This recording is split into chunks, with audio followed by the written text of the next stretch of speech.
आज 95% सिख भारत के साथ हैं, अपने देश से प्यार करते हैं और खालिस्तान की बात उनके लिए अतीत की धूल के समान है। लेकिन ऐसा क्या हुआ कि सिखों को अलग देश का ख्वाब देखना पड़ा? क्या सिख वाकई भारत से अलग होना चाहते थे या इसके पीछे किसी और की साजिश थी? ज्यादातर लोग सोचते हैं कि खालिस्तान आंदोलन की शुरुआत 1980 के दशक में जनरल सिंह भिंडरावाला ने की थी, लेकिन सच इससे कहीं गहरा है। सिख बुद्धिजीवियों का कहना है कि खालिस्तान शब्द सिखों का गढ़ा हुआ नहीं बल्कि आरएसएस और हिंदूवादी नेताओं का दिया हुआ है। नमस्कार, मेरा नाम है रीटा। आज की वीडियो में मैं आपको बताऊंगी कि कैसे उस समय के हिंदूवादी नेताओं और संगठनों ने खालिस्तान को गढ़ा था। दरअसल बंटवारे से पहले पंजाब में पूर्वी हिस्सों में हिंदुओं और सिखों की आबादी ज्यादा थी, लेकिन आरएसएस का मानना था कि सिख कोई अलग धर्म नहीं बल्कि हिंदू धर्म का ही एक संप्रदाय है। आरएसएस ने सिखों, बौद्धों और जैनों के लिए हमेशा धर्म शब्द की जगह संप्रदाय का इस्तेमाल किया। सिखों की विचारधारा, उनके गुरुओं की शिक्षा और उनका खालसा पंथ, ये सब हिंदू धर्म से बिल्कुल अलग है।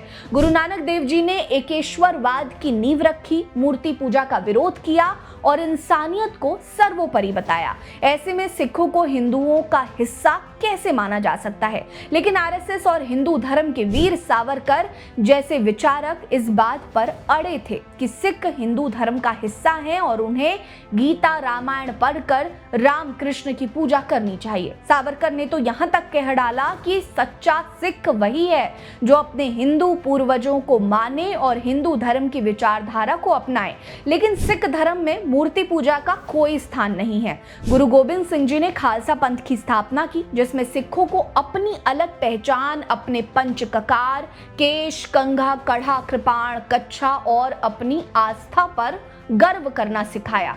फिर सिख ये कैसे बर्दाश्त करते कि उन्हें केशधारी हिंदू कहा जाए? आरएसएस की नीति थी कि आजादी के बाद भारत में सिर्फ हिंदू धर्म की विचारधारा चलेगी। सावरकर का कहना था कि सिख गुरु हिंदू थे और सिखों को हिंदू धर्म के नियम मानने चाहिए। उन्होंने एक घटना का जिक्र किया जिसमें एक सिख ने कहा कि अगर वो किसी ब्राह्मण की हत्या करता है तो उस पर ब्राह्मण हत्या का पाप नहीं लगेगा क्योंकि वो सिख है, हिंदू नहीं। सावरकर ने इसे सिखों की गलत सोच करार दिया और कहा कि सिखों को हिंदू नियमों का पालन करना होगा। आरएसएस और तब के हिंदू नेताओं की इस हट धर्मिता ने सिखों के दिल में आग लगा दी।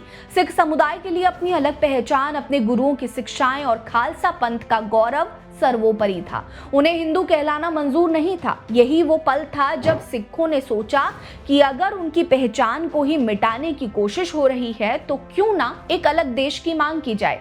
ऐसे में खालिस्तान की मांग भारत से बगावत की नहीं बल्कि सिखों की अपनी पहचान बचाने की लड़ाई थी। सच तो यह है कि सिख समुदाय ने हमेशा भारत के लिए अपनी जान दी है, चाहे गुरु तेग बहादुर जी हों जिन्होंने धर्म की रक्षा के लिए बलिदान दिया, या फिर सिख सैनिक ही क्यों ना हो जिन्होंने भारत की हर जंग में सबसे आगे रहकर देश की रक्षा की है। सिखों ने कभी अलगाववाद को दिल से नहीं अपनाया। आज दुनिया के 95% सिख भारत के साथ हैं और वो अपने देश, अपनी मिट्टी से उतना ही प्यार करते हैं जितना कोई और भारतीय करता है। लेकिन आरएसएस और हिंदूवादी नेताओं की नीतियों ने सिखों को मजबूर किया। उनकी अलग पहचान को हिंदू के दायरे में समेटने की कोशिश ने सिखों को गुस्से से भर दिया। खालिस्तान की मांग कुछ चरमपंथियों ने जरूर उठाई और वो भी पाकिस्तान जैसे बाहरी ताकतों के इशारे पर, लेकिन इसका जिम्मेदार सिख समुदाय नहीं बल्कि आरएसएस की वो विचारधारा थी जो सिखों की